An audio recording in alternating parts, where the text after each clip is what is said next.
definitive 365 cut.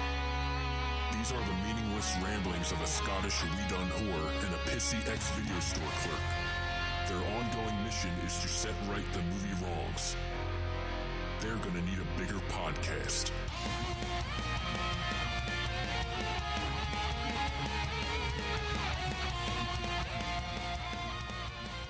Hello everybody and welcome back to the 365 Flicks podcast. We are back with another indie talk. These indie talks are coming thick and fast. The quarantine, the lockdown, COVID-19 pandemic has been very nice to the 365 Flicks podcast. It truly has. It is awful what's been going on out there, and it's not been a good time for anyone, especially a lot of the people that we have been talking to on the podcast, with the movie industry being at a bit of a standstill. But we are coming out the other side of things now. We are coming out of lockdown. People are going back to sort of work, I guess. It's the new normal, people are calling it. I don't know, but things are sort of getting back together. I've seen a lot of our film friends and film buddies and interviewees going back to set life, back on the grind, which is amazing to see. It is amazing to see. But this episode is one I am so excited to actually be putting out for you guys. I held off about a week, to be honest. I shuffled around the rota a little bit because today, Saturday, the 27th of June, is actually it's National Armed Forces Day. So we interviewed a military advisor to the big movies that you know and love. It would be appropriate. It's a nice little fit. We have servicemen of 24 years on the show to talk to us about how when he came out of the forces, went into doing sort of extra work, a little bit of extra work, then moved into the military advising through happen chance by Mr. George Clooney, of all people, no less. Cheeky little conversation with that man, and things have led to an absolutely flourishing career for Mr. Paul Biddiss. I cannot wait for you guys to hear this. He was so interesting. I could have spoke to him for days. It was kind of like when I spoke to Jude Poyer. I could have been on that conversation for hours and hours and hours. I mean, with Jude, I kind of was, and this one as well. Paul was just a wealth of knowledge. Like, sort of the best way to get into this industry is just to go do it, you know, get some extra parts. I mean, I'll be honest with you. He tells you near the start of the interview and towards the end, he gives you some really good advice, what to do, what not to do, what you should be looking out for and staying away from, all that kind of thing, the best way to carry yourself on set, which all comes from his days as a serviceman, and it's great to have him on the show. I really enjoyed it. This is one that Spencer Collins, good friend of the show, shout out to Spencer if he's having a listen. I think he's looking forward to this episode, so shout out to Spencer. The Ascent's doing well, awesome. G-Lock coming soon, August I think, which is nuts. That's going to be cool. Spencer was the one that kind of put me onto Paul and said, basically, if you're looking at doing these different kind of interviews, not just actors, directors, producers, but if you're looking at the guys behind the scenes, this is the kind of guy you want to speak to. Untold knowledge and just an amazingly awesome guy. So I reached out, and the dude, of course, had some spare time because of the pandemic. Like I say, we've been quite lucky that way. So he said, "Yeah, I'll jump on and we'll have a crack." And I will be honest, this one, I love this one. This is a great interview. Speaking to a mate down the pub is how I like to frame these episodes. So we will be getting into it in a quick hot second, but I've got a little bit of pimpage that I have to do for our show. It kind of seems a bit redundant doing these things at the start of the episode and everything, because if you're listening to the show, you've already found us. But we do it anyway because, well, every other podcast in the world does it. So we are the 365 Flicks podcast. You can find us on all sorts of podcatching apps. I mean, your world famous ones is your iTunes, your Stitcher, your Libsyn, your Spotify. We're on Spotify, of course. All those podcatching apps, you can find us anywhere. The third party ones as well. A lot of these apps do have sort of rating and review systems. Please give us a cracking rating. 5 stars, 10 stars, whatever the rating is. Give us that. Even if you want to give us a really shitty write-up, which I'm totally cool with, take it all on board, give us the 5 stars, but then tear the crap out of us in the comment. I got no problem with that. That is no longer a bitter pill to swallow if you give us the 5 stars. It all helps the algorithm, so do that. We are on some awesome, awesome homes. People that look after us, take care of us. We are on the Tangent Bound Network. We are on the Wicked Radio Network, the Danger Entertainment Network, and our British home, nerdly.co.uk. We are a British podcast, and you have to be on a British home. For us, good sir, that is Nerdly. We love Nerdly. Phil's amazing over at Nerdly, looks after us. So that's where we are there. Social media. Social media. You can catch us everywhere. Facebook, Twitter, and Instagram at 365FlixPod. I will be honest, I'm more active on the Facebook, so if you're looking for some reactions or anything like that, jump on Facebook, look for us at 365FlixPod. I will get round to you on Twitter as well. Instagram, it's a fickle bitch, that one. But I keep an eye on it. So we're all there at 365FlixPod. You can also find the website at www.365flixpod.com. I put all the episodes up there, and I put up all the reviews that I do, because I tend to do reviews on there as well. Nice written reviews. See my written word. So that's all there, so you can go and find that. Right. So, before we get into the interview, I'm going to give you a little rundown of some of the things this guy has done. Absolutely phenomenal interview, this guy.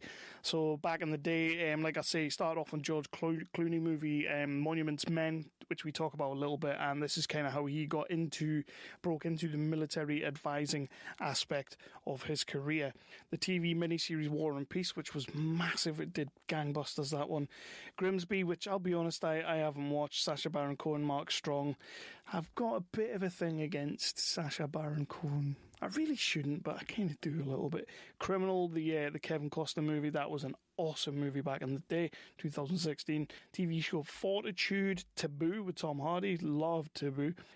Other movies like American Assassin, did you catch that one? That was an awesome little flick. Michael Keaton, I really enjoyed that. The one with the beach where they all get... Yeah, that was a hard one to watch as well.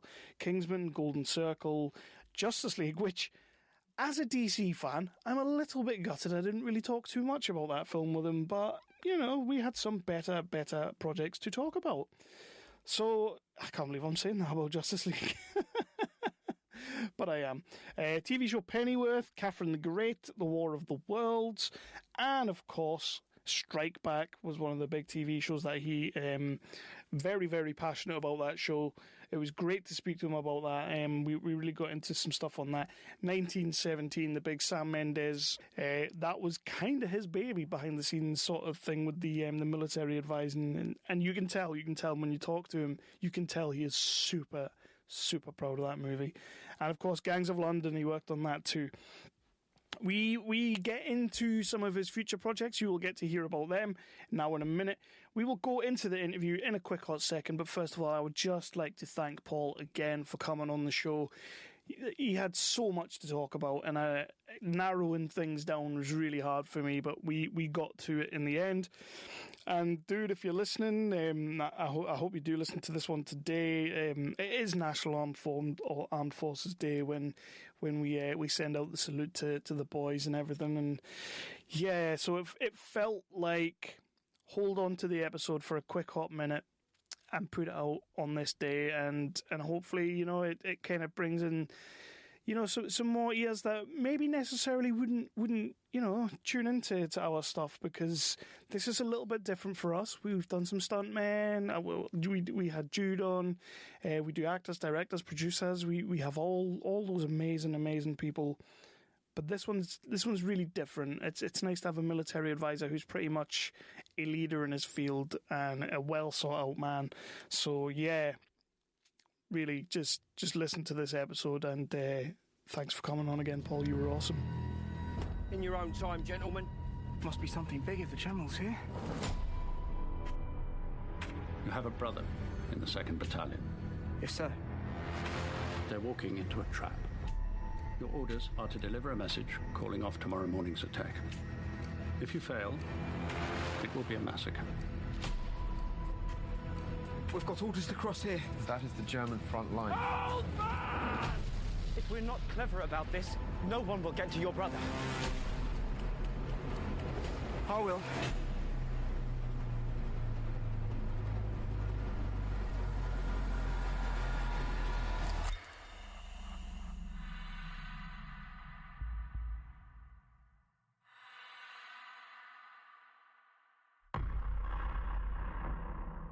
Although a lot of cast members I train end up calling me badass for some reason. I can imagine. Right, so tonight on the podcast, I am joined by Paul Biddiss.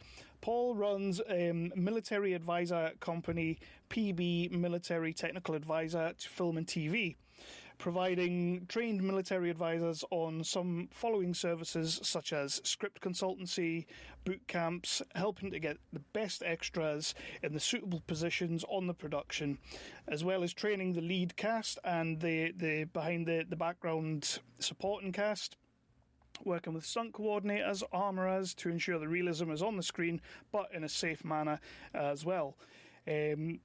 Making sure that he delivers a realistic look to the historical battles in some of the biggest war TV shows and movies. So basically, if you've seen a war movie such as 1917, which we'll be getting into in a little bit, that looked and felt as real as it did, Paul is pretty much the man behind the scenes making that work.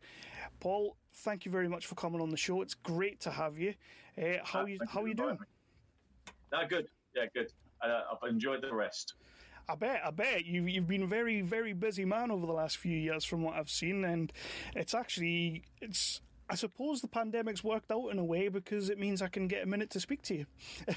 Yeah. It's true. I've not had a minute to speak to my own family, but this is giving me a bit of a chance to see who they are. Awesome.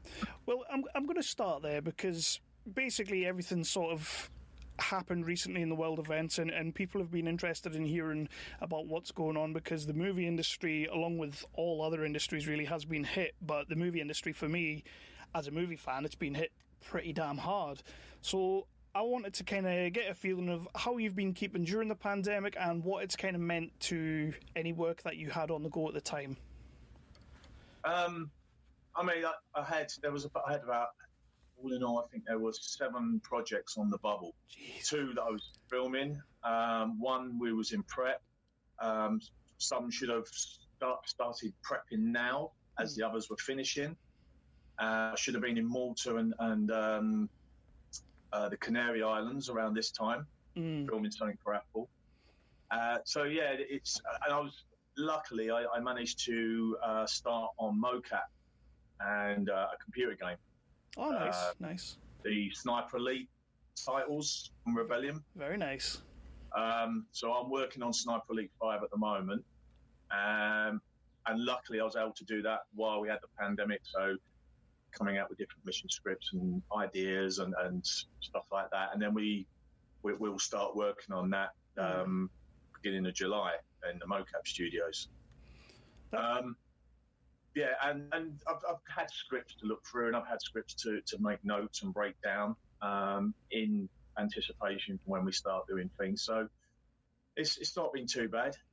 So the rest has been good, but it did stop just like that. All of a sudden, it was just all the different emails were coming in saying, right, okay, we're finishing, blah, blah, blah, blah. Your end of contracts were coming through. We will be in touch when it all starts again. Yeah. So, there you go. There you go. It's mad. I mean, it's good to hear that you've been able to keep busy because some of the guys that I've spoke to over the last month or two, like stunt coordinators and stuff like that, actors mostly. I mean, your directors and producers, they can sort of keep working. But the guys who kind of have to be on set and be doing their thing, much like your role, it seems to have been a dead stop. So it's good to hear you've had stuff to work on anyway and keep yourself going in this time. Yeah, and I've got a gym in the back of the garden, so I'm all right. I can carry on training as well, so that's a good thing. I think that's the big thing. I don't think the country's been as fit as it is, or people's gardens haven't looked as good as they have. So with that, things are sort of going back to normal in the next couple of weeks. Before we started, you mentioned that some of your projects are going to be picking up again in July. How different? Because obviously we're going to be in a kind of a different world when we all go back to work, kind of thing. How different do you think your role's going to be on set? To be honest, I mean, I've been asked this question before, and personally, I think it's going to be very similar to. I always liken it to when we have a new platoon commander. When you're in the army, you have a new platoon commander who takes over your platoon, and he's really keen for the first 2 weeks, and he wants to do all these things, and he wants to be, implement all these different rules. After 2 weeks, it all starts settling back to normal because. And in the film industry, what I think will happen is we will be abiding by these rules. We'll be having face masks, and the different distances. But eventually, it'll all start just squeezing back because they'll realise that you just can't get the work done with all those things. So, people are going to be more aware, and we'll probably wipe down weapons before we hand them over. But other than that, I think it will eventually. It's happening already. I mean, it's happening already. I mean, where the distances are now being, sort of observed. I think, hang on, it doesn't make no difference. It's 2 metre rule. Let's start closing it.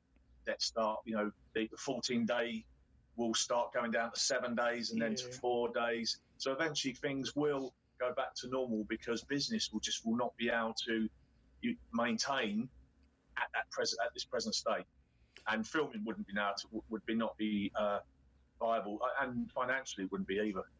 Yeah, it seems like that's going to be the way. Definitely going to be the way. A hell of a career, considering. I mean, you could say you started quite late coming into some of these movies and everything. But I wanted to go way back to when you kind of got back in. Well, not way back, but when you kind of got into the film industry, because you are ex-military. How did movies come around for you, and how did your role in movies come around?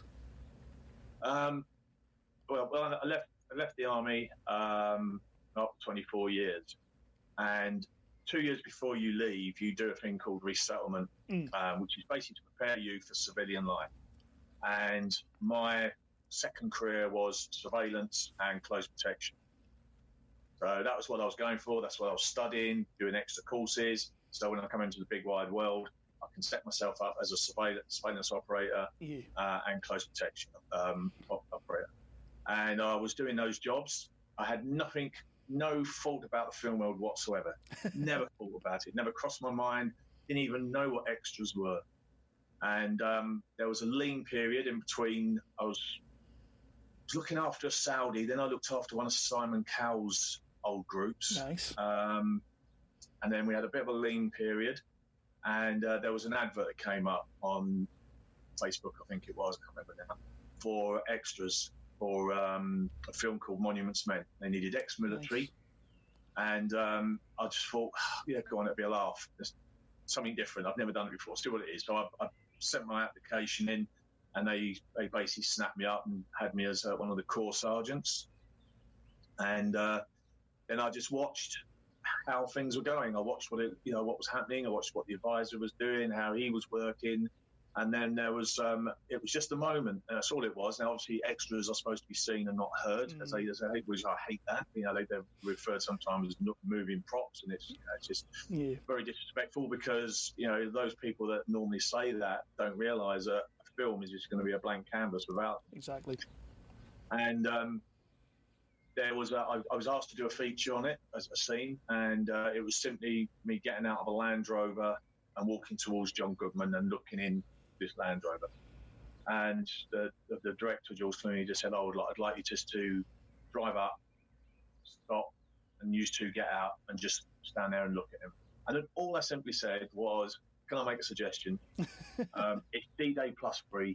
You wouldn't just drive right up to a wagon because you're in enemy territory and it could be an ambush. If you was to stop short 50 metres or 30 metres, then myself and this guy gets out, just observes, and then slightly walks forward, it would look more realistic.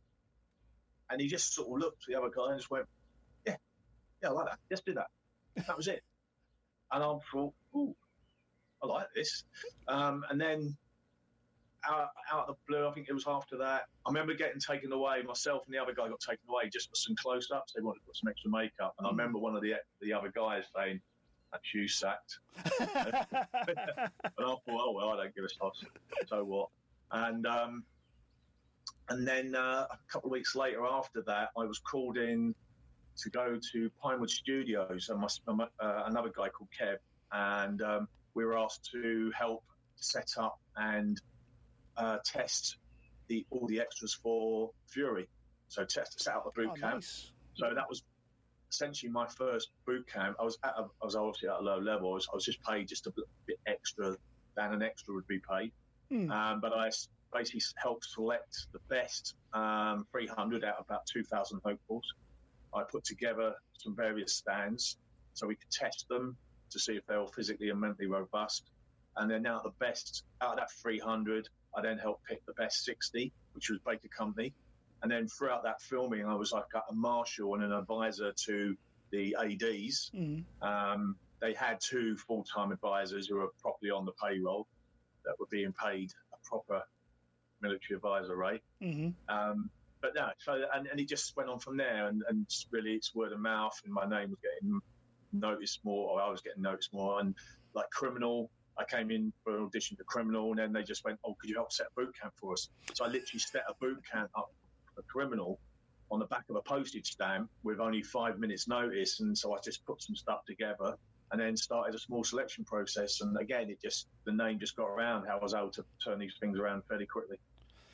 That's awesome, because you often hear when you're coming into this kind of industry, and obviously you said that you didn't really have much interest in going into movies, or it hadn't really hit your radar, and all these people out there kind of they go off and they do the, I suppose you would call it traditional training, and they would go and do the courses and everything, and you kind of just fell into it, and just I'm assuming you've fallen in love with it. So would you recommend that's the way to go, or would you recommend going out and sort of trying to do all the different courses you can do?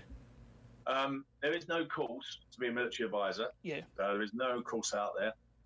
But I get asked a lot of guys, a lot of service leavers say, "Oh, I want to do that. I've done this, I've done that, and I've done that," and And I actually say to them, I said, "Look, I'll be honest with you. It doesn't matter if you've got 2 Victoria Crosses, but because you took out 14 trenches on your own with a wooden spoon. It doesn't matter if you haven't got the right attitude, and if you haven't got the experience on what happens on a set etiquette, and how because you're treating the film industry can be like the army, but it also cannot be as well." Right. And it's the way, it has a rank structure. There's an etiquette. There's times when to step in. There's times when to step back. There's other departments you need to respect. And I always say that do what I did. Go and do a few gigs as an extra. Watch what happens. Look at what happens from the bottom, from the grassroots up. And then you get a better understanding. And then if you get on a job with myself, I'll watch you, see how you are.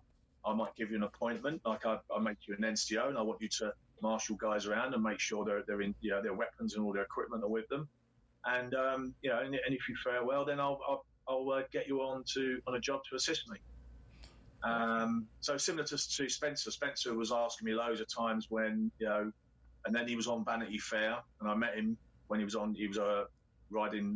He was a horse rider at Vanity Fair, and got chatting to him. And then I just observed him, watched him for a while, see how other things he was doing. People don't realise I'm watching them. See, I'm a good surveillance operator. And and then eventually I saw an opening for him to say, "Look, come and help me on this." And I think it was Pennyworth, and I was in Lithuania on Cafe in the Great, and they asked me, they wanted me to do Pennyworth, and I said, "Look, I can't, but I'll send one of the guys down." And that's when I gave Spencer a call, and I said, "Right, what's your drill like?" I said, "Right, well, I'm going to get some sides to you, and I want you to represent my company on that. It's only like 2-day gig, nothing special." And then he just took it from there, really. That's awesome. So and that's it. And I've had other guys get on jobs. I mean, there was one guy in 1917. It was his first extra job, but he was he was a real good egg, and I even got him an acting credit on 1917. People couldn't believe it. He's the guy you see in the trench with a little tash, like shouting orders to the guys like as he's moving down. But then I got him out to Spain for a gig called Black Swan, which is obviously halted at the moment, to do the recce's for that. So that's how you do it. And it's a bit of luck. Yeah, that as well. I mean, if you hadn't have taken advantage of the other advisor on Monuments Men and sort of jumped in with George Clooney, and I suppose that's how it rolls. And like you say, and yeah, I mean, the advisor, he wasn't there at the time. He was I think he was on main unit, and his assistant was right up the other end of the road dealing with all the guys at the back of this convoy. So literally, they were setting up, and there wasn't anyone there, and they were just going to roll with this thing. And I just said, and that was it. And I didn't even look at it as an opportunity even then. It was simply, I'm going to say something, I don't think that's right, and that was it. But I mean, 9 times out of 10, like I say, if you were on set and you were doing that kind of role, you wouldn't say anything. Like most people wouldn't. They would just sort of like, well, this is how they want to shoot the movie, so I'll just let them roll with it. But obviously, your experience, you were like, no, it wouldn't work like that. So yeah, I'm going to give them a shout. Yeah. So I mean, that's how it goes, and hopefully people will pick up on that, and instead of going down all these other roads, just graft. Yeah. So like you kind of touched on it a second ago. One of the questions that I kind of had was you're not traditionally trained, but is it now a case of do you have to seek out these roles, or is it a case of your reputation kind of precedes you and they come looking for you now? Yeah, they come looking for me. I mean, there was a time when I would actually go to an AD, or because it's very hard to get into. I mean, a friend of mine, he was the DOP on Bourne, and he said to me, like, I mean, we were because I was on Jason Bourne doing the riot scenes, and he said to me, this is one of the hardest industries to get into. It's also one of the hardest to get out of as well, because once your name gets known, you're constantly being asked. And like I say, like last year was a classic example where.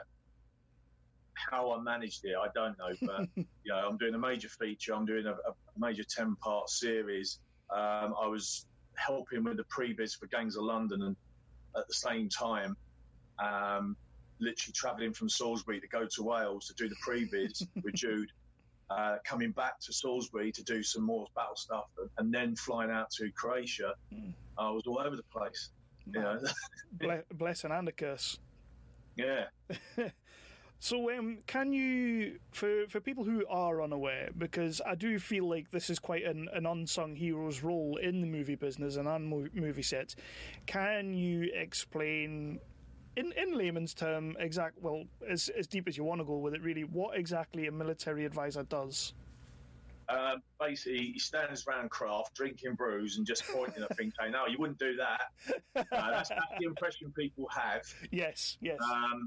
That they just think, a military advisor just stands there with military kit on probably and just pointing at things saying you'd never do that. But reality, I mean, your job starts from the moment you get your script. Yeah. So what will happen is I'll be contacted. They'll say blah blah blah blah NDA. They'll send me a script. I then break the script down. So I'll look at it, read it.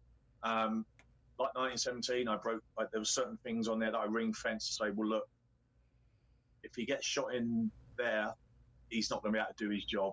Yeah. So if he gets shot this way, and the scenario's done that, and they changed it, so they will change things. So I actually help change certain sections of that story.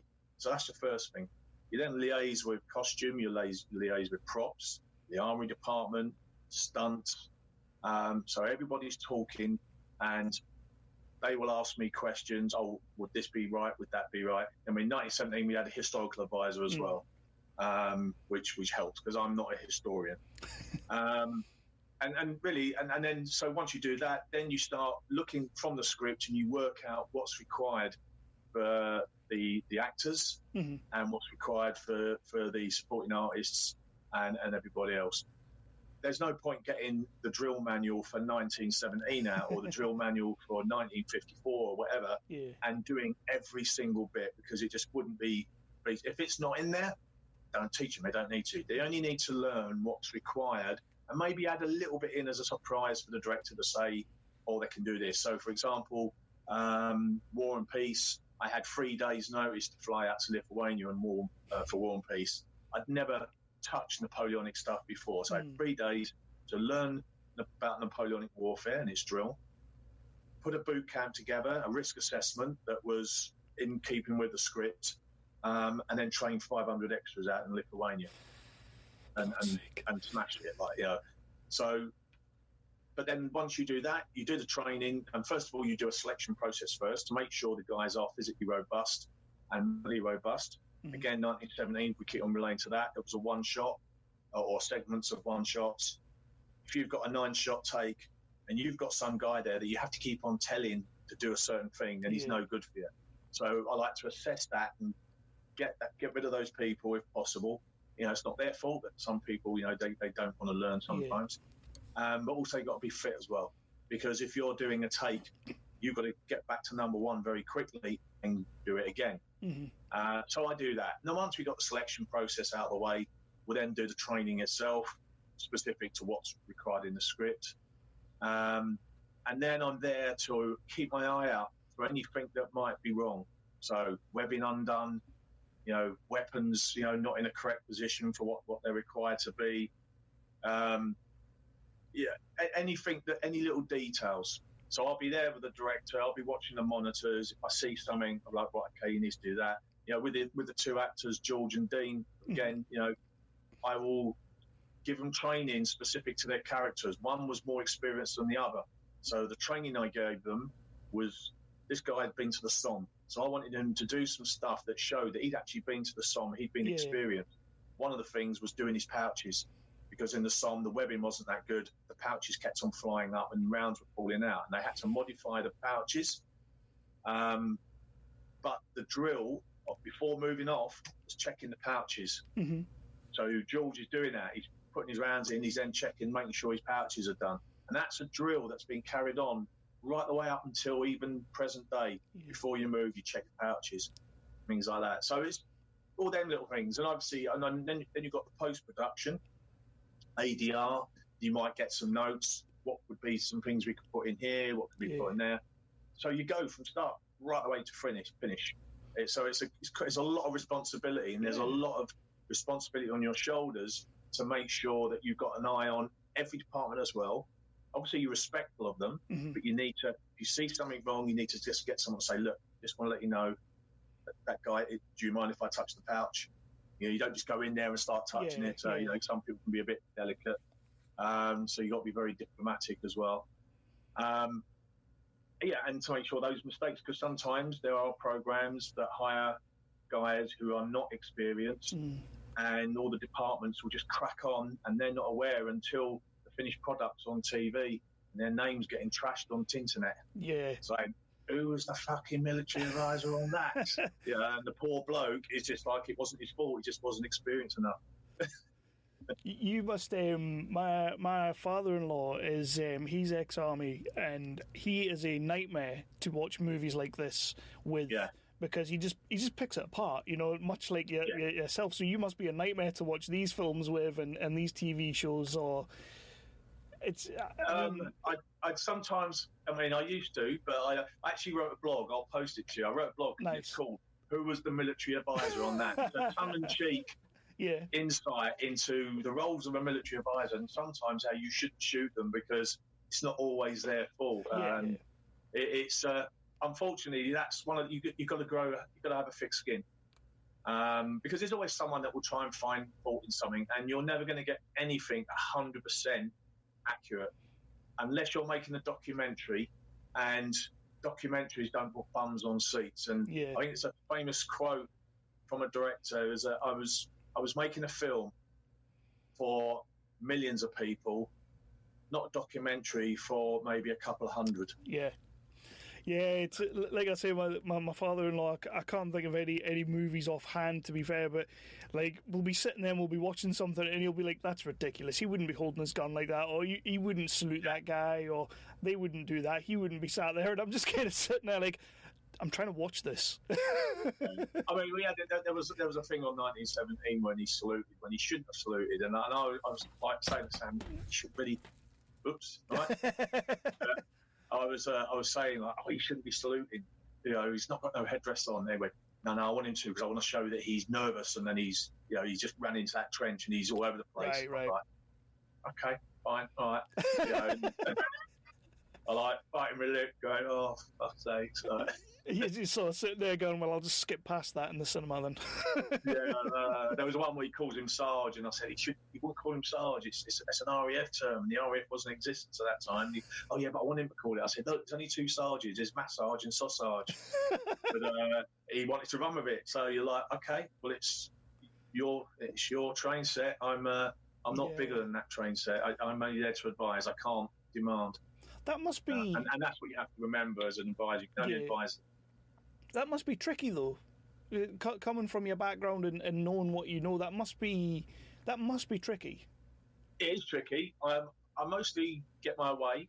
I use the force. So there's ways of doing it. But just the way not to do it is to go jumping up and down, and go, oh, you never do that, because that's where there are a lot of military advisors they last one film, if that. And they never work again. So you've got to be diplomatic and pick your battles and know how to approach it. Has there been anyone as you've gone along that sort of kind of mentored you in a way, or is it just pure hard graft on your part? Graft. Just hard graft. I mean, there was I was taken under by a guy called Billy Budd, who's he's a military advisor, and I learned some things from him.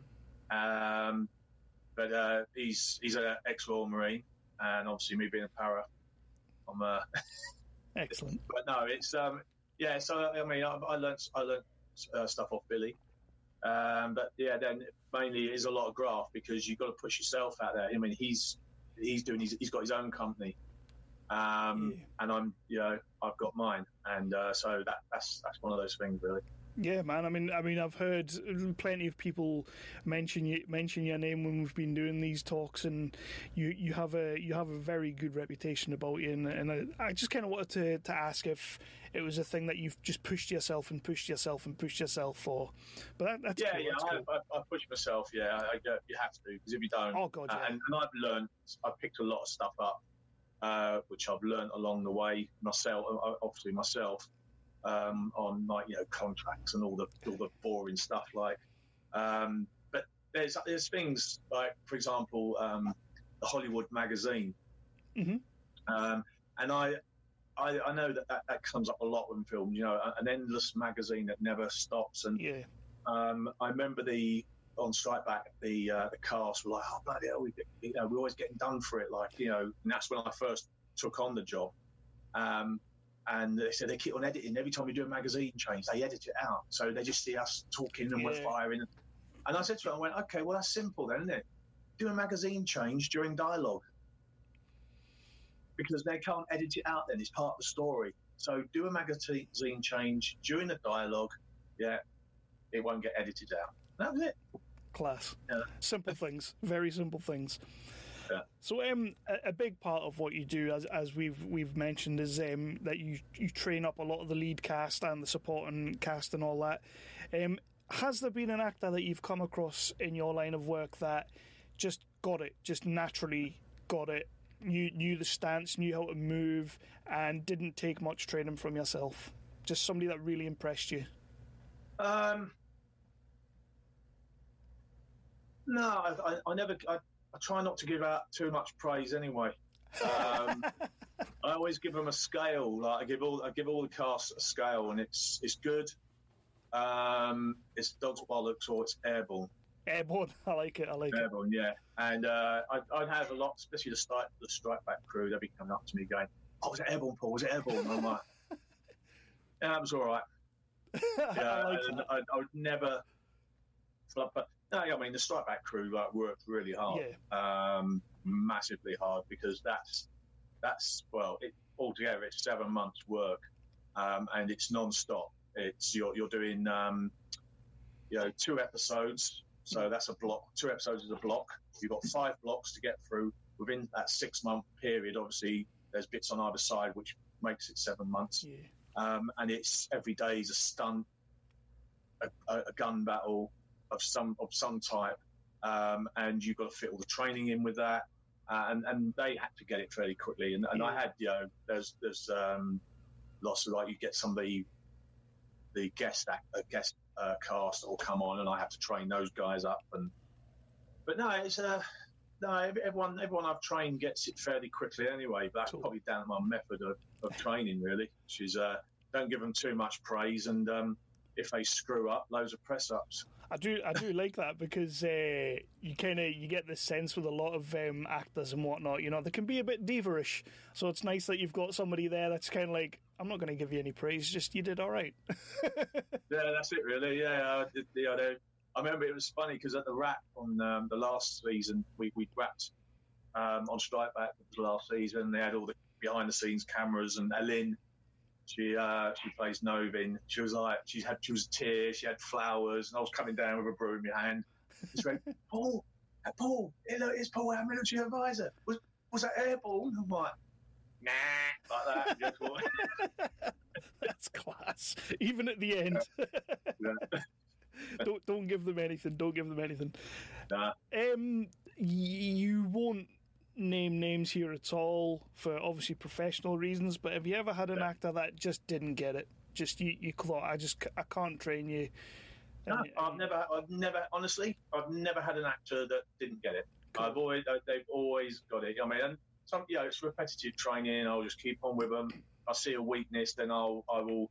Sometimes, if I see something they're doing, I will provide a solution that helps them get around that. So I had an actress in Ireland only a couple of months ago before obviously everything locked down. Yeah. And she was holding a pistol where she was hunching her shoulders up. And I just said to her, she kept on doing it. And I said, right, what I want you to do is I want you to squeeze your lat muscles. Mm-hmm. I want you to squeeze them when you move with your pistol.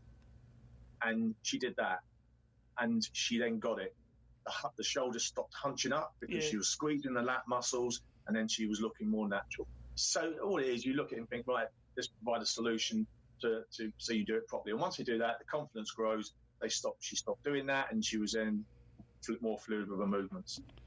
Cool, man. That's awesome to hear, because you kind of wonder if everyone has it, or if there's people you can't train, then.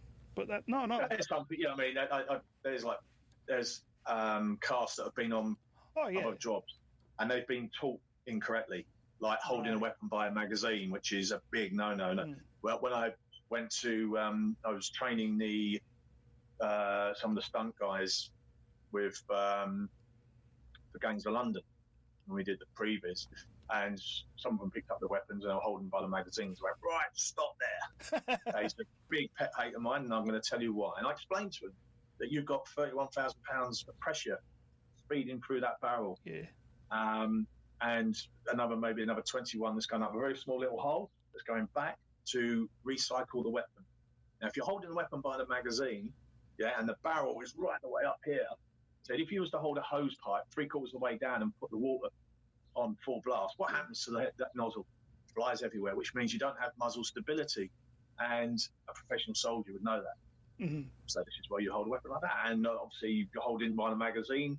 The magazine's a separate entity to the actual rifle, which means you could have a stoppage because the actual top is coming slightly forward. The round will go into a lock-in spleen, and potentially another round could go in, hit the other cap, and you have a breech explosion, which then takes your hand away. That's why you don't hold a weapon by a magazine. But it's something that crept into Hollywood. Yeah. I know why. Someone was teaching them incorrectly, and it just crept in. Strike Back was doing it until I got involved.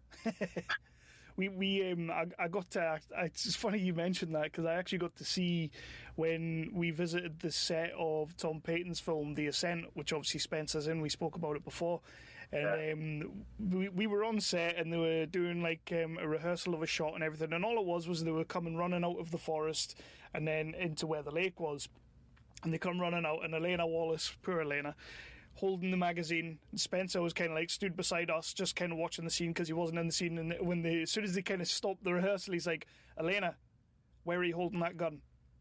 And straight away, he'd obviously told her a couple of times before, and straight away she's like, shit. So it's cool you mentioned that, because I got to see it firsthand. So let's talk about 1917, because 1917's came out middle to tail end of last year.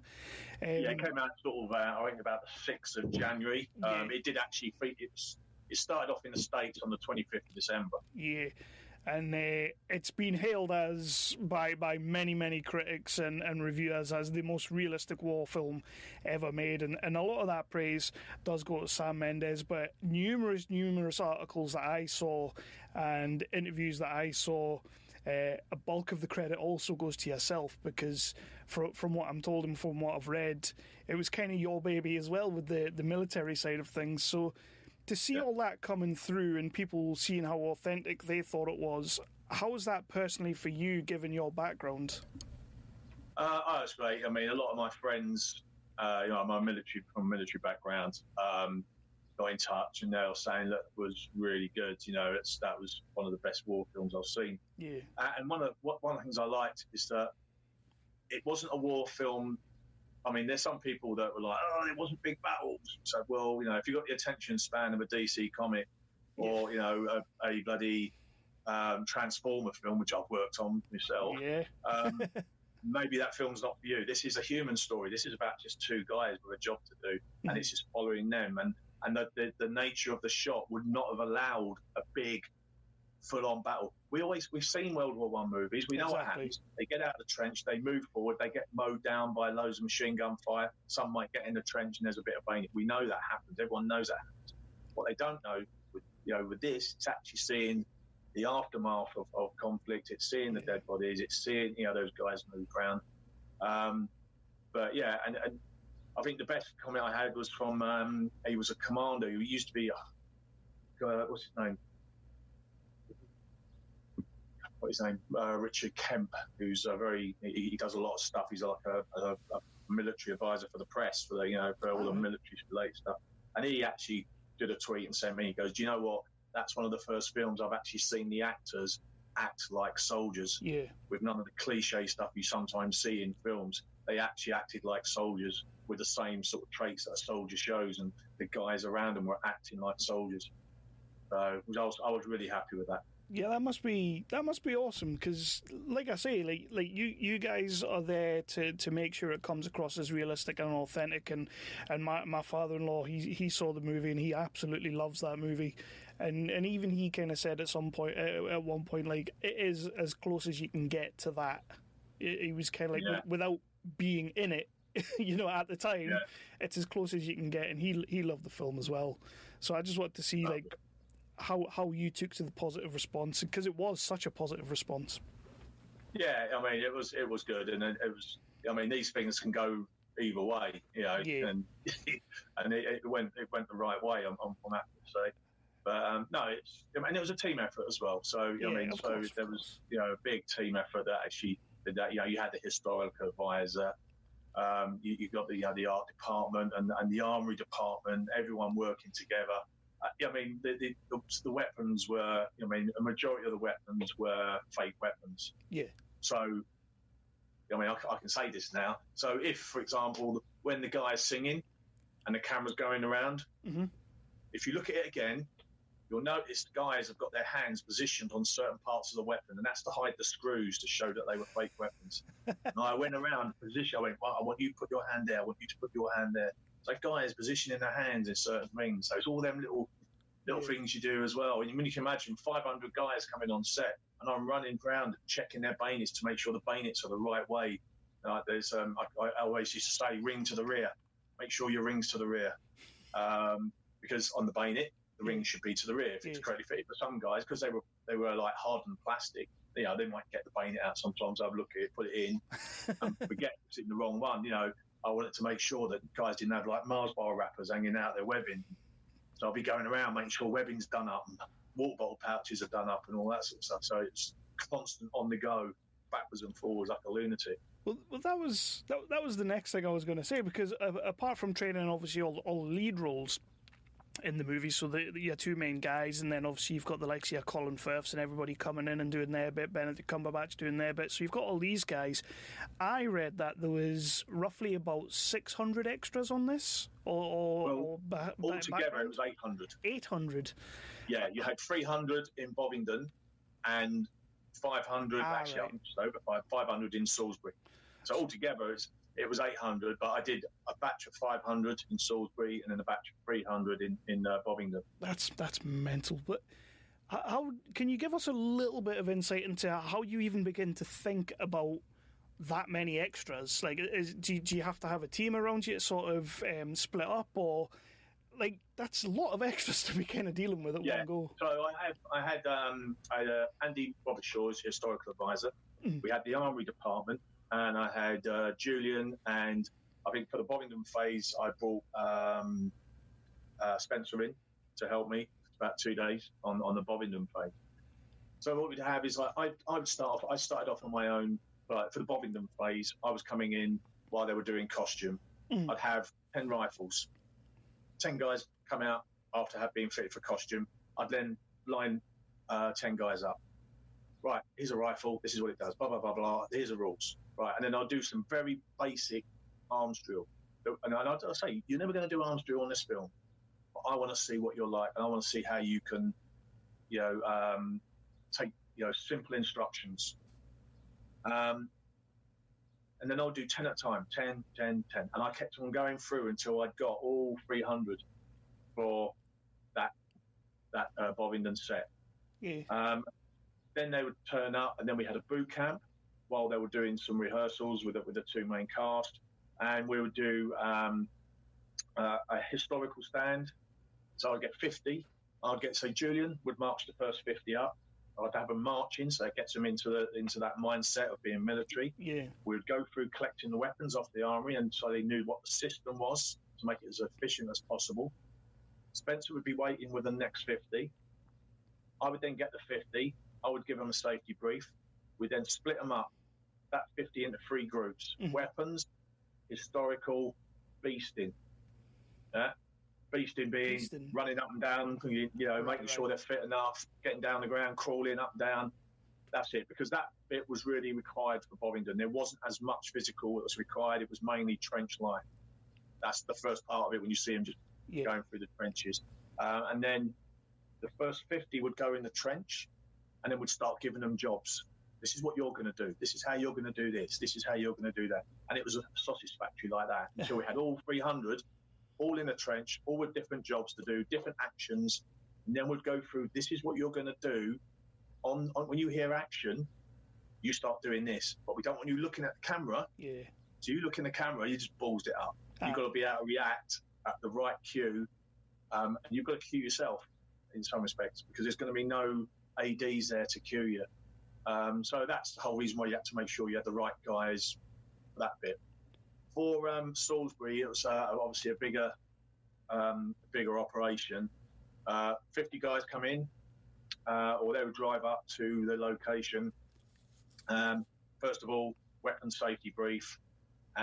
We would have a section that goes with the weapons, a section that would do what we call pairs drill, and then another section doing trench drill. How you get out of the trench, how you hold the weapon. Because remember, there's 500 bayonets, although they're hardened rubber, there's one main cast member running through with all these bayonets. It only takes one to catch him in the eye, that's it. He does actually get hit by someone as well, doesn't he, in the film? He got hit twice, yeah.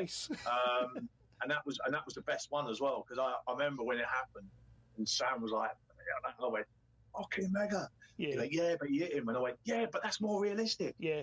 You've got 500 blokes going over there and one lunatic giving it bloody Forrest Gump down a trench line. Yeah, he's going to get hit. Yeah, I do love that moment in that scene, and I'm glad it's good to hear that. Like, he was like, no, we can't use that, and it's like, no, it's realistic as hell. It's great to hear that, because... And other people obviously said, yeah, that's more realistic. It did look good. He looked at it, and he would have realised as well, I think we did it all, we only did 4 takes altogether. On that scene? 2 on that scene. Two that he never got touched at all, and two he got hit once. That was the first one, I think. That was the third one. So that was it. It was 2 takes. 4 takes altogether. That's mad. That's mad. It is, though, because he does get back up and he does keep running. So it's a brilliant. Yeah, scene. yeah. So yeah, I do actually want to quickly talk about that particular scene, because there was a video going around, and there still is a video going around on YouTube, which I've watched countless times because I'm really interested in all this one take malarkey kind of thing. I know a lot of people are out there saying that it's a bit of a gimmick. I actually think in this movie it definitely works, but I think it's a great thing, and this isn't the first time you've done that. I'll talk about another project in a minute that you've done that one as well. But like that, the video that I saw is sort of like a behind the scenes video and the actual finished shot. Oh yeah, and sort of side by side, and it shows you sort of what people are doing kind of before the camera even gets to them, sort of thing. Which I loved watching that. I love watching that video. What does it take, and how much prep do you need to make that scene work on the day? I think that was about. I think we did about two-day prep for that scene. 2 days. Yeah, 2-day prep. Because you've already trained the guys, so you've trained them how to hold their weapons. You've trained them how they will move in their sections. You remember, you've got to make sure. But you get guys down first, and we had to place everyone. And myself and Andy were running up and down to make sure that every section was in their historically correct ranks. Yeah. So you have your rifleman, you have a lance corporal, then you have 4 grenadiers, then you'd have a sergeant, then you'd have and it was like that right the way through. Every wave was historically correct for the ranks where they were placed in 1917. So first of all, I had to make sure that, and I had to make sure we had to keep an eye on the ADs, because the ADs, bless them, sometimes they don't always know, and then they'll just go, "Oh yeah, you come out of here and you come out of there," and then I'm like, "Right, where's that sergeant gone? Oh, he's been taken out." I'm like, "Get the fucking sergeant back here, or get another sergeant here. I don't care, but you can't, because otherwise it's going to be hard. It's not going to work with how that. When George is coming down, he goes past the sergeant who's shouting orders. Then he goes past another sergeant. Then there's an officer, a platoon commander, and it needed to be accurate for where everyone was positioned. So that was once you've got them set down, then we'd have one of the stunt doubles, and we would have a line to try and work out where guys should go, when the stunties should move, because we wanted some guys to move in front as well, where the explosions were going to be placed. So you needed the stunties to make sure, this is where the stunties are going to be. So it was around about 2 days altogether. Then we rehearsed it, walking, then rehearsed it slightly more, a slightly faster tempo, and then at full pelt. I think we did that a couple of times, and then they went for it. Was there ever a point when you were sort of setting this all up and you're kind of thinking, I don't know if we'll get this? Like, obviously you're going to keep pushing till you get it, but was there ever a point like this might just be a little bit too far? Not for me. No, I just crack on. Maybe Sam did. I don't know, but because it's a huge shot. I just cracked on, just did my job, and I know the guys would do their job, and that's it, really. I like that. It is a huge shot towards the end of the movie, and it's such a great shot as well. And I always think to myself when I'm seeing these kind of scenes, like, you do find yourself thinking that must have been a right ball ache to get. And it's just great to hear that there's guys behind the scenes like yourselves, and of course ranking them as well. I mean, I'm not any historian by any stretch of the imagination. I don't know a great deal about the military either, admittedly. But that's the sort of thing that I probably wouldn't have spotted. I definitely wouldn't have spotted. And then you're going to have other people in the cinema beside me that are sitting there going, nah. So it's great that you kind of did that as well, and you were on point with all that. It's awesome to hear. But I suppose you have to be. Yeah. Because there will be somebody out there who turns around and goes, nah, that's wrong. No, you're always going to get someone who's like, I couldn't help but notice. Yeah. Yeah, cheers, mate. Did you have any like, I know you said earlier that there was the scene where he salutes the guy and you're like, no, he would not salute him. Did you have any of your pals sort of military friends? No, because I think people understood the story. Yeah. The fact this guy has just ran through a trench line while the guys were going out. He's nervous, he's panicking. Yeah. And realistically, yeah, sometimes. I mean, when Sam first said it, and I'm like, but then I did think about it, and I thought, oh yeah, arguably, yeah, you're going to be like you're hanging out your arse. You've just gone through, everything he's gone through. Yeah. He's got a bad gash on the back of his head where he fell over, so he's lost a lot of blood. He's trying to, he's being quite impertinent to this officer as it is, and he's nervous, and so he's just gone banged a salute up quickly, and just so. If you read it in the story and what he's been through, then you can actually think, well, yeah. And I've known guys to salute someone without a headdress on before, mistaken. I've known guys to call a sergeant sir before, but when you call him sir, so those mistakes happen with soldiers. Soldiers do make those mistakes. As long as they're not stupid, glaring mistakes, it's all right. No, I get that. What's Sam Mendes like as a director to work with? Yeah, he's really good. He's calm. He listens to what you got to say. Obviously, he's got his way of doing things. I mean, I've worked with different directors. Sort of Sam, Mike Lee, Paul Greengrass. Oh yeah. They've all got their different ways, and Bayhem as well. Obviously, Michael, who's unique. Oh yeah, he's very unique. Yeah, very.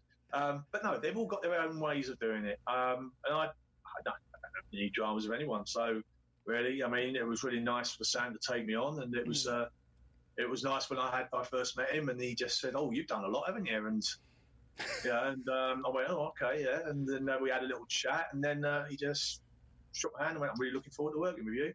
Nice. That was it. I'm like, "Oh, boom." That's it. In.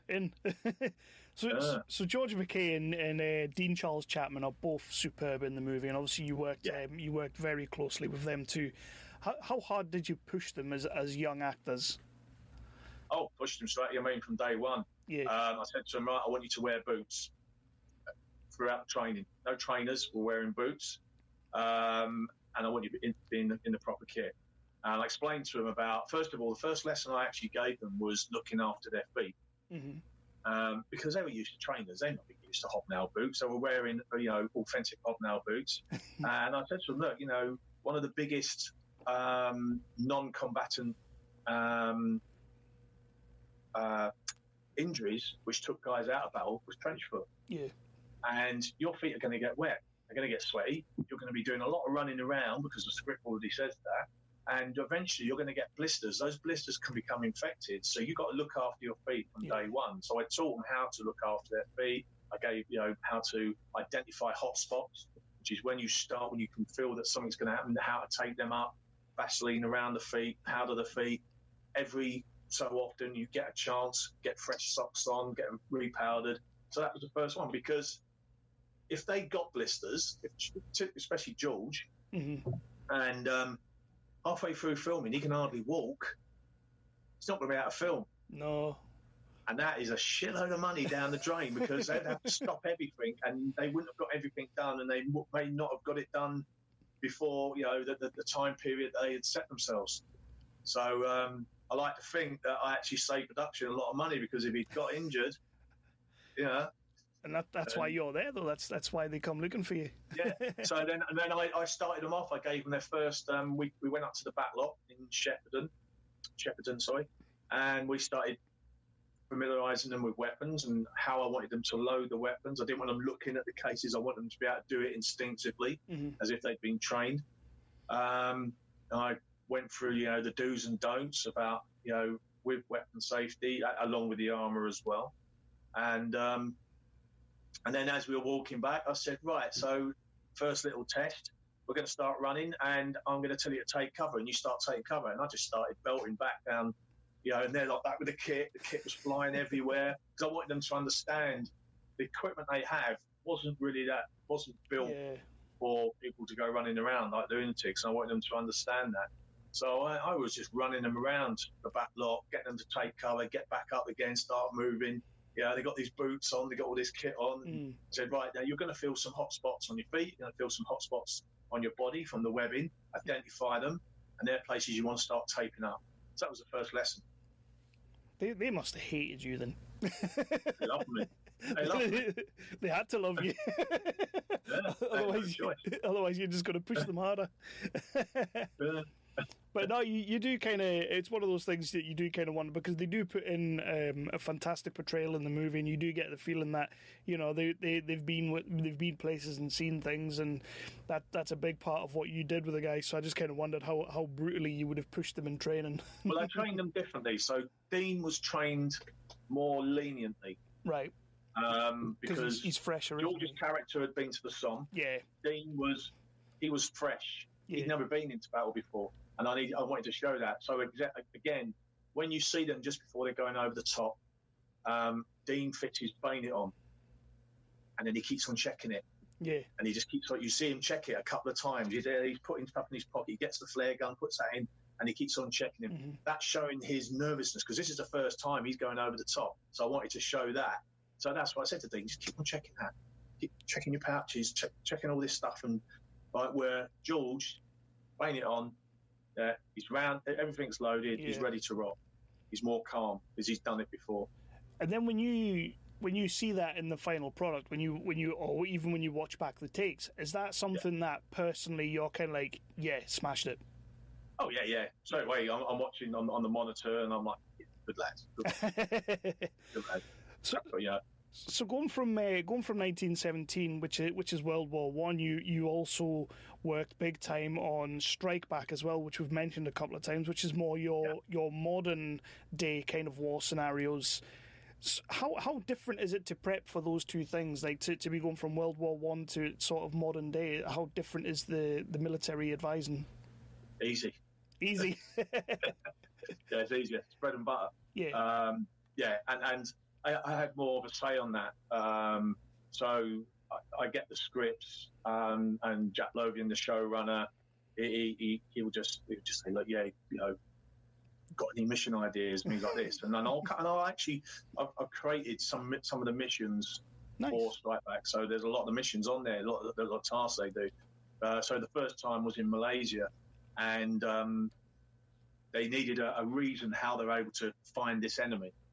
This guy that they need to find. And I said, okay, then, so why not take out, he has a relay station. I said, they're in the jungle, which means they have to use a rebro, sets of antennas going right the way through the jungle to bounce the signal off each other, for them to use secure VHF communications. If you take the highest antenna out, central, that then breaks their communication link, which means they have to revert to HF communication, which means they have to bounce the signal off the ionosphere. And then you use a thing called direct finding, DFing. It's a thing used by Special Forces communicators for you to find the location from point A to point B where your enemy is.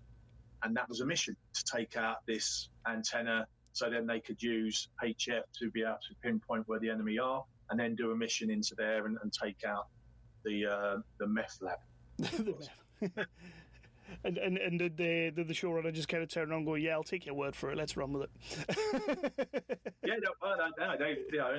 love it. Like, you've got Nula as well, who's one of the producers, Nula Leary, and she's oh yeah, we'll be doing that. I said, yeah, of course you would. And the last one I did a mission, I was actually in the end. They had me in it as the sergeant. And it was basically a Special Forces raid going into this encampment. And before it was written that a helicopter lands, they get out. They meet up with Dan McPherson's character, who's in the sniper gear, which I'll add. I made the ghillie suit, the whole sniper ghillie suit. I saw your video on Facebook. I made the whole sniper thing. Made it in for like, what was it? Made it in the shot for about 3-4 seconds or something, and ages to make. Yeah, well, you would have got crap. They would have got a crap thingy from the shops. Yeah. Thought, nah, this has got my name on it. It's got to look good. So I made it from scratch. I've got it with me, so I took it back with me. It's going to be used on something else, so on a feature. So, go on. So like going from like World War One kind of scenario, and then jumping into sort of your modern day, and obviously you've done Napoleonic as well. Do you have a specific sort of military area that you prefer to be working on, or do you just like bring it on? I'll learn it and I'll run with it. Yeah, bring it on. I mean, it's like I say, I was doing during 1917. I was doing the selection process first in Salisbury. And that's World War One. And then getting in the car, driving to St Athan, and then we're working out with Jude and Gareth how we're going to approach this building. So I said, okay, then we do it as a arrow formation with our cast member at the point of the arrow, with our flanking teams with support weapons and breaching equipment. Yeah, and that's how we. And basically just went through, and I just went through this, and Gareth was like, "Yeah, I like this. And what you do, get down, take a knee. Yeah, your lead character then gives a signal, and then you've got your breachers coming in the flanks while you start putting suppressive fire down. Guy going up the ladder. And they wanted to know, like, how can we get on the roof? And I'm like, well, ropes are not really. I said, use a ladder, extendable ladder. And so I'd be giving them these ideas on how to get, and you get this to the ladder and what's going to happen when these guys move. One guy gets hit, two guys come back, one gives covering fire while the other one gets the ladder so they can then go up. So it's only two men there going up, and how the breacher will go in. Obviously he gets the good news from a grenade while he's trying to breach the door. And so we were just going through all that sort of stuff. And then I'm going back to 1917 again. Yeah. So it's, sometimes you're like, and I suppose best example, I finished Strike Back in Malaysia, and I got back in October. It was October. Got back in October, had 6 days home, and I was straight out to Lithuania to do Catherine the Great. Nice. And so I had 6 months of M4s. Sorry. No worries. Oh, sorry. It's just going to probably a director. That's what I like to hear. Yeah, so I had 6 months of M4s, AK-47s, bursting through doors and, playing, bloody trying to blow planes up and all this sort of stuff. Yeah, which I love. It's brilliant. I mean, and Strike Back is one of the best crews to work with as well. It's like a big family. And then, so I got back, and then it was October, Lithuania. It was freezing, and there I was with 200 SAs holding a musket in this little damp, cold sort of warehouse. I just remember thinking, because musket drill is obviously a lot different to automatic weapons. There's more of a drill movement to it and a fluidity to, rather than just whacking a new mag on and cracking on. So yeah, it's different. You're going back from one different thing to the other. That's great. So one of the things that Strike Back does have a little bit in common with apart from the military side of things, with 1917, is that they have been sneaking in the one takes. They've been sneaking in one shots here and there, and but the big difference that I've noticed obviously was 1917's more of the shots, the one takes are more of a long sort of drawn out one take with bits of action, but and then you cut to Strike Back, which is like running and gunning, high intensity. How different is it to put a Strike Back one take together to like a 1917 one take? I would say 1917 was easier. Yeah. Because of exactly what you said there. There was less bolts to put on there. With Strike Back, we started off first of all the blocking side with illegals. And we'd just go and so the first one we did was in Malaysia, called the Gauntlet. Yeah. And it was in a proper town. People live there. And, you're going around and we're working, and I'd say, okay, if we've got a vehicle here, we'll come into this cover. It'd be nice to have a bit of cover here. So you've got, locations. Okay, we'll make sure there's a bit of cover there. And then you've got your sound as well. He's going around. He's got work out where he's going to place monitors, where he can maybe get the boom and where he can't get the boom, where he may because it was windows, so that you got reflections. Yeah. The DOP working out how he's going to move around without creating a reflection, where you're going to put the scribs, and how everything's going to time everything. The scribs are going to time. How's the effect's going to see when he needs to set those scribs off. When the essays, we had an old lady sort of essays from Malaysia, and you had to communicate to her when she comes out. Yeah. The magazine changes, how many rounds should be in the weapon, so we can get those magazine changes in within the dialogue. So there's a lot of nuts and bolts, lots of working parts to it.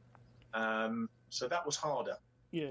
But again, the prep time for Strike Back, you don't get a lot of prep time, and you don't get a lot of rehearsal time.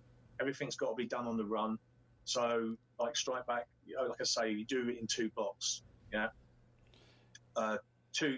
One block per month, and there's only me. So when I'm filming, I've then sometimes once I've looked at things, everything's good. I then got to go on a recce for the next block, but I've also got the script for the 3rd block, and it's a constant process. So I was doing some stuff there, then going on the recce for the one take, and then we're going through the whole.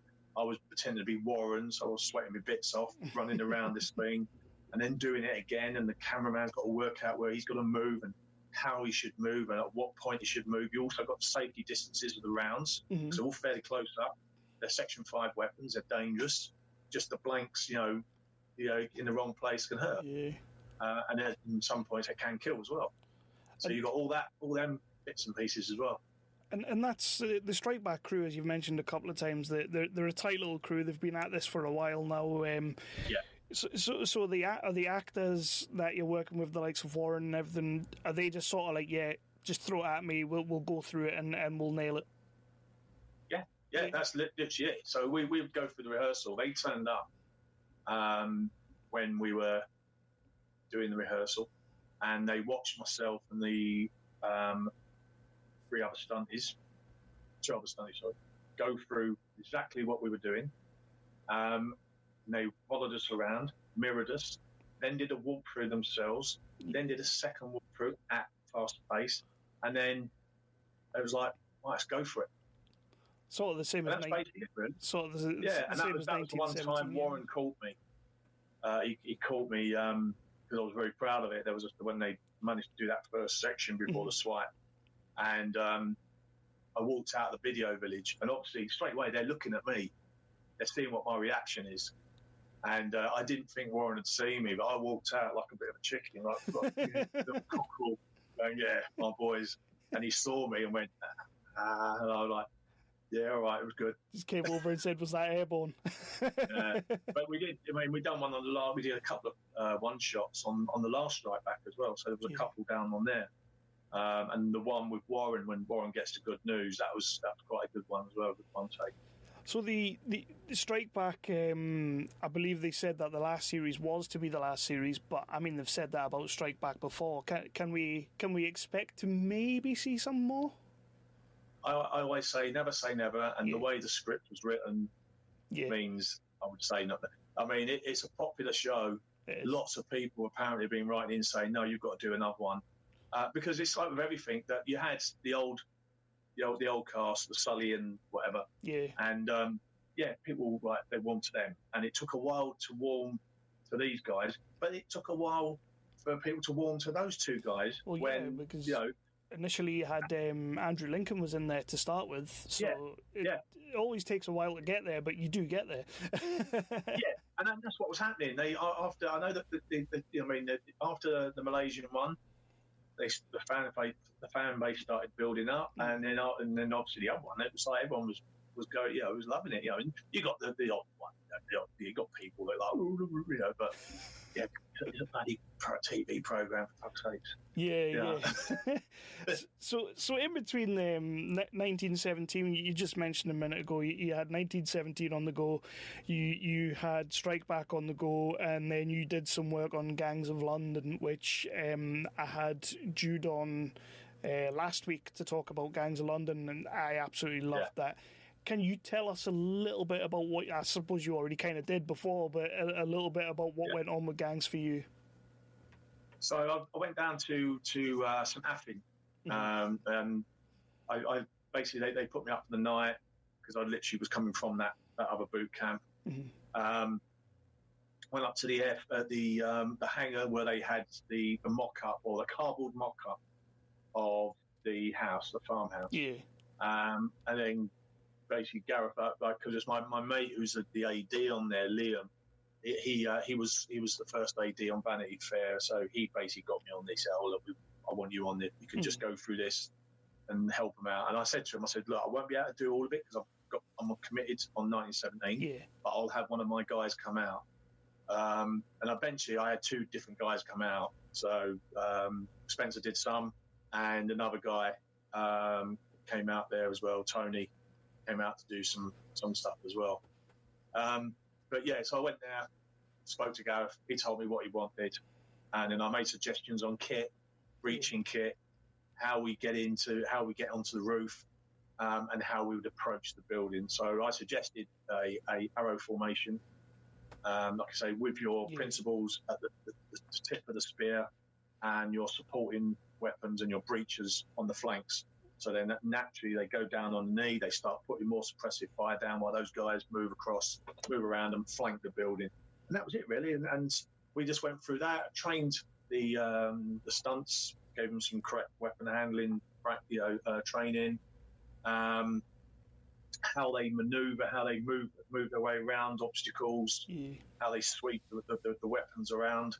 Then I went down a second time to train the cast and all the supporting artists, along with the armourer.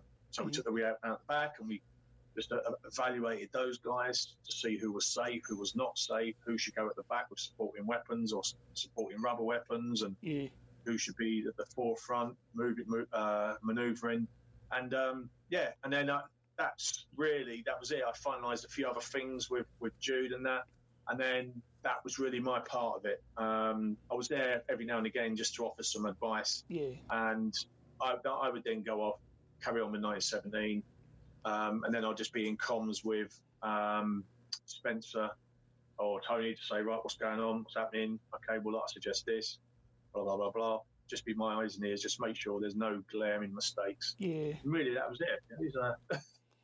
It's a great show. Have you watched all the gangs? Did you watch episode 5? Yeah, I watched it. I watched it, and I really enjoyed it. It's a good show. So with you being as busy as you have been over the last few years, do you get much of a chance to watch everything you've worked on, or is there things that have kind of slipped through the cracks?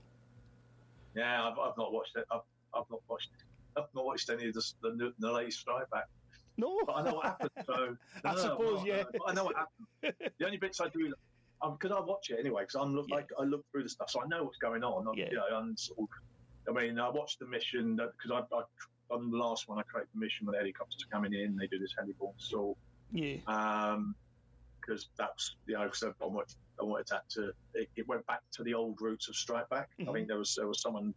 They had a podcast. They were like a Strike Back fan base, and they said that mission went back to the old first roots of Strike Back of a proper team, going in, doing a proper mission, and doing what they need to do. So I was, sometimes I don't get a chance to watch half the stuff I've been involved in. Of the things that you have had a chance to watch, what's sort of your proudest sort of moment that you've seen on the big screen or the little screen when you've been watching things back? Well, obviously the trench run. It does give a little tingle in the loins. You see it and you think, yes, smashed it.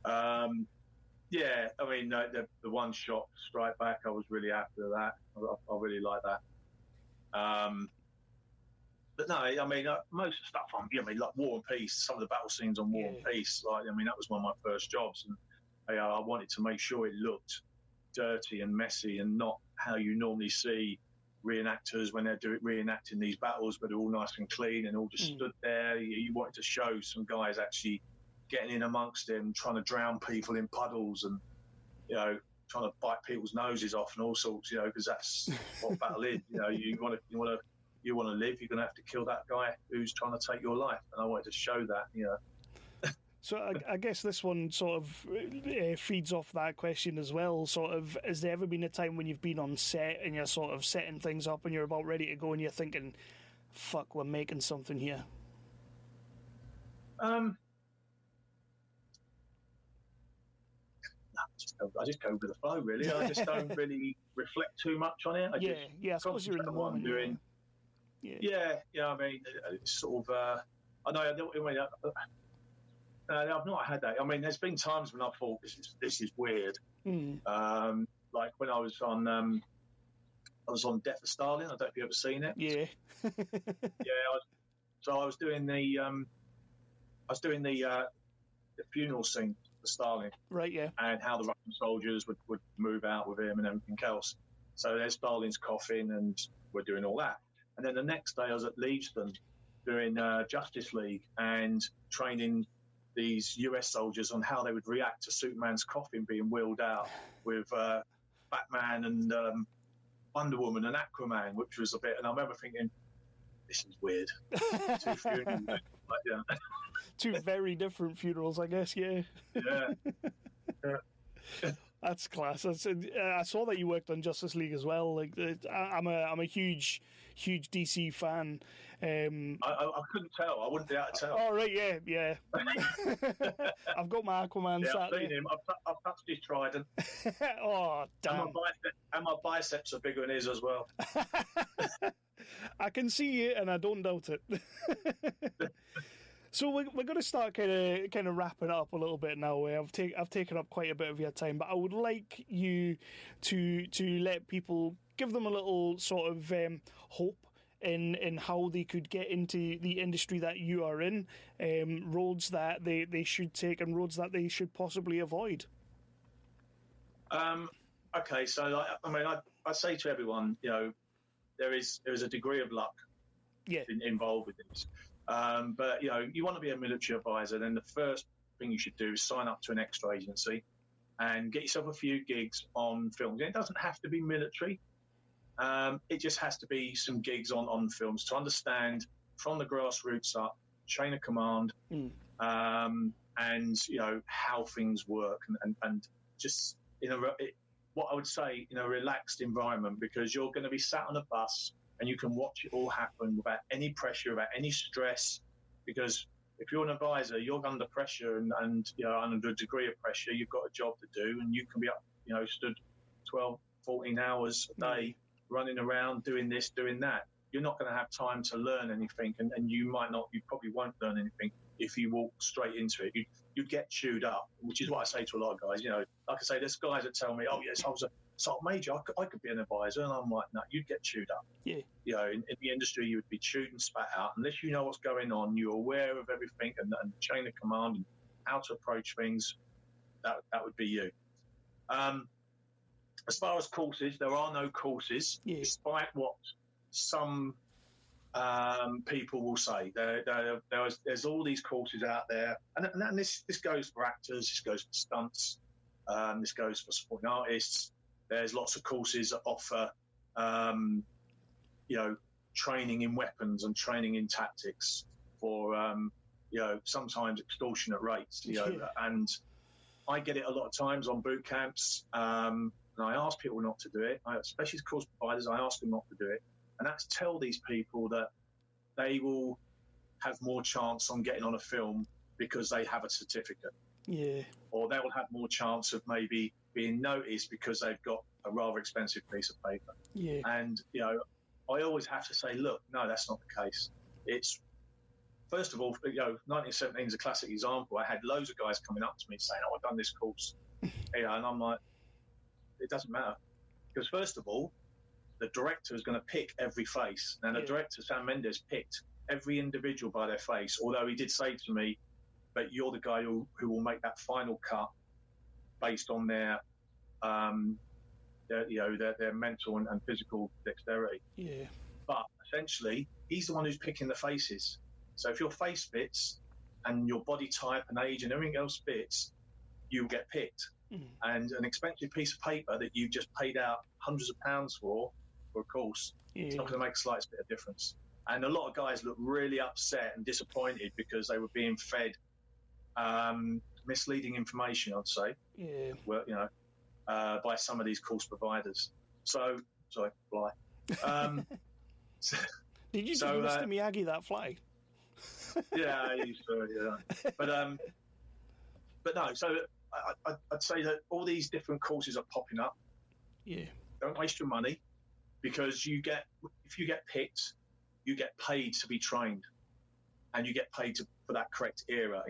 And these courses can't train you in every period going and every weapon that you may come across. And there's a thing called skill fade. If you've never touched a weapon before and you go on a weapons course that's 2-3 days long, there's no guarantee you're going to come away with it with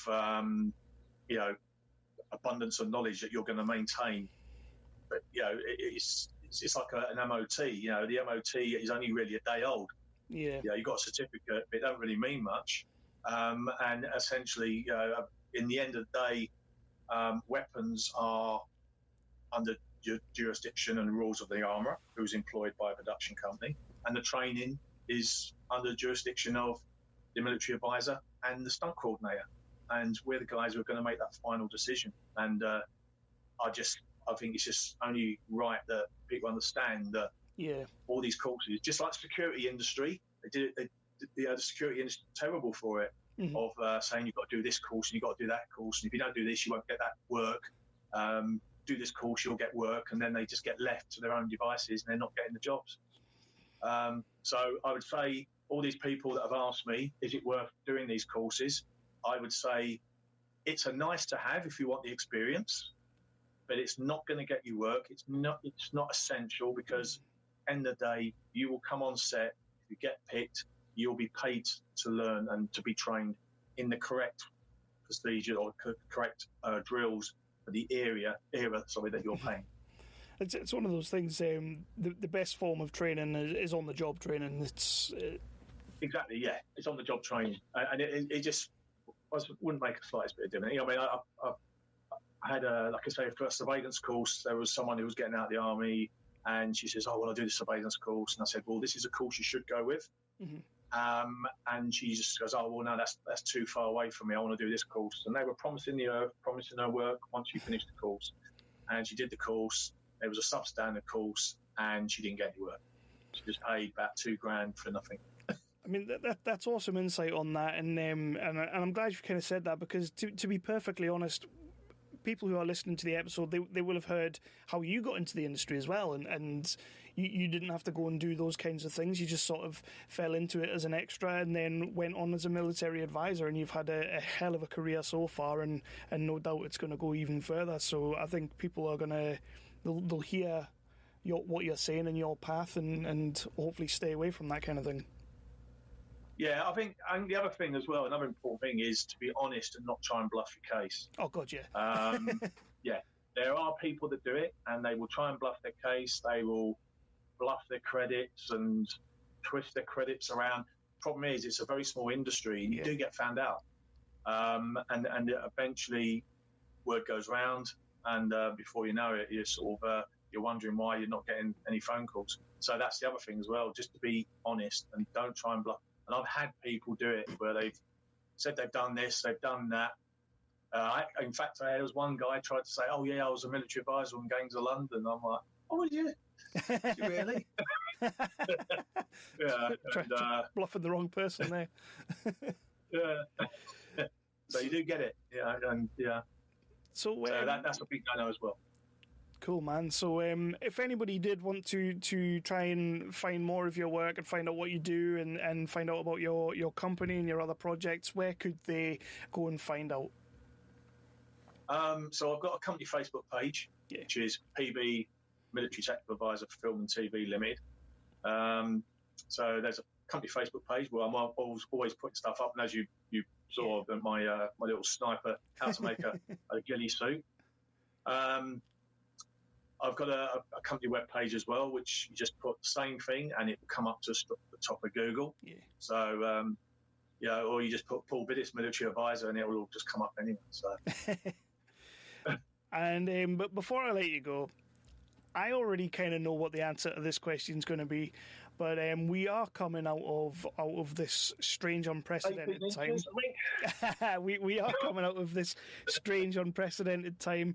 I've got a feeling you're going to be NDA'd up the arsehole, but is there anything coming up that you can give us any sort of little tips about, hints about what you're going to be working on? I'm working on two sort of espionage thriller type things.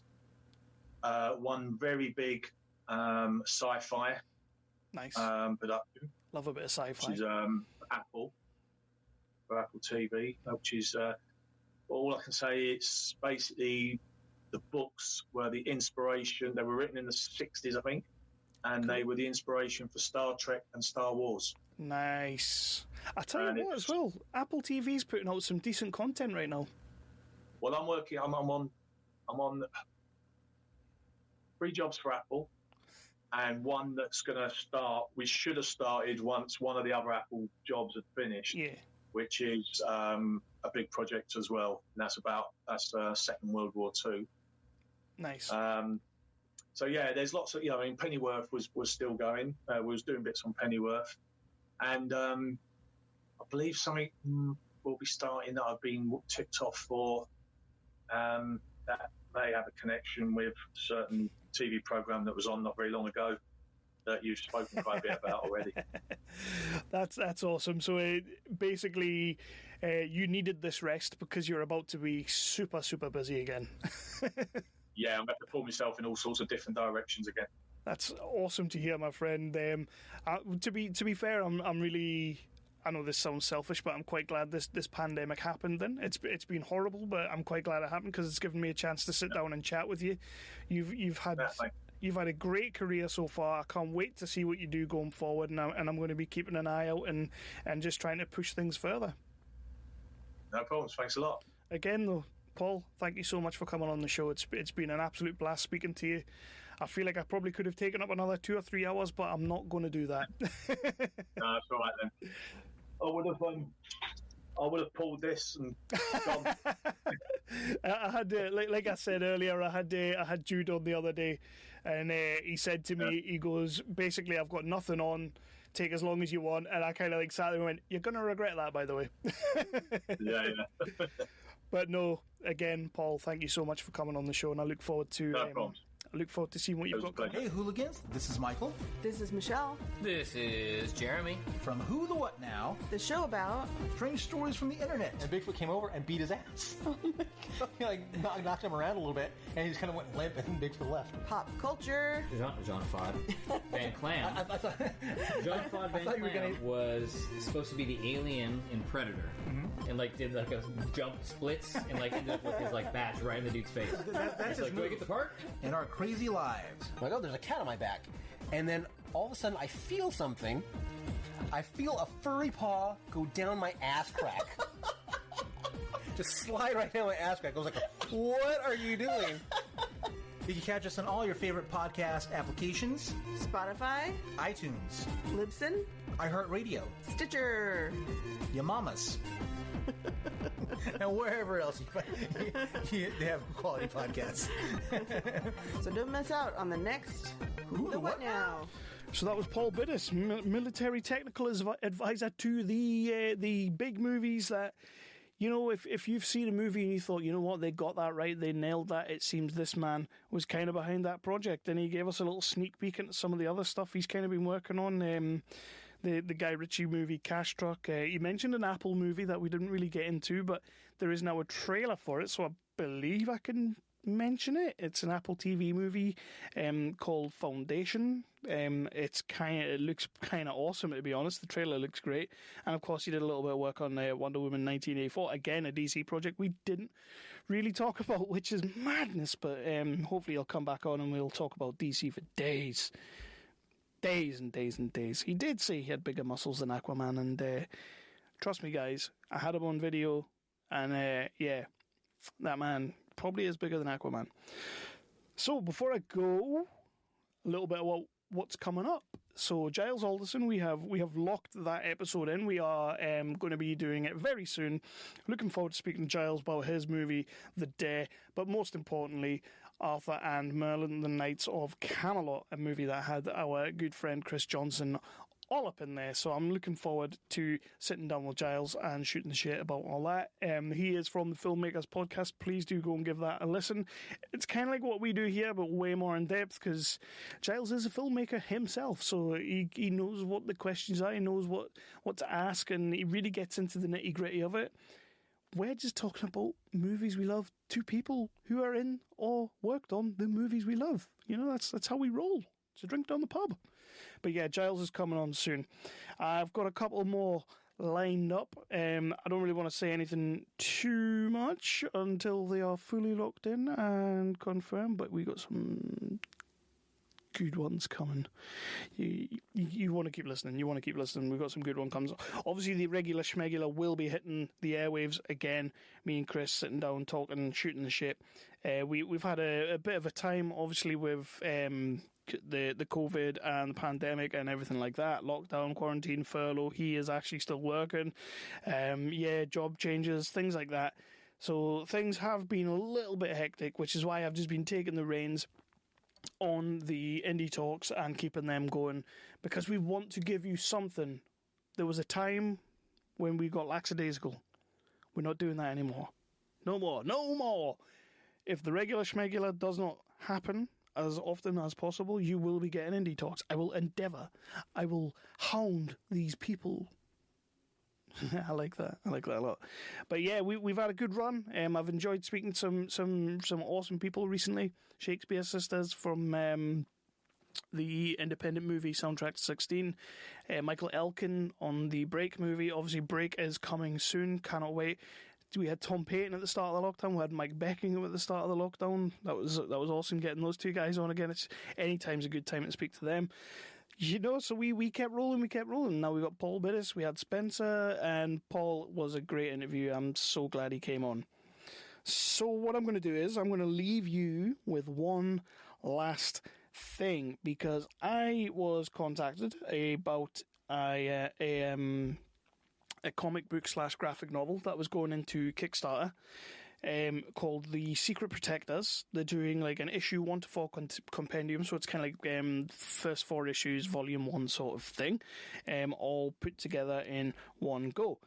I would love it if you went over to Kickstarter and had a look. Type in Adam Wheeler, that is the creator, you will find it there.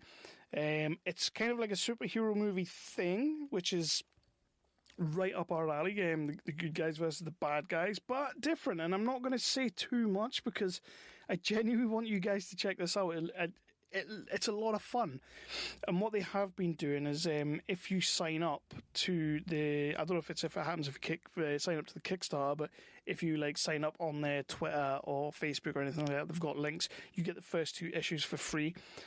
I read the first 2 issues. I think they're absolutely fantastic. I can see what they're trying to do here.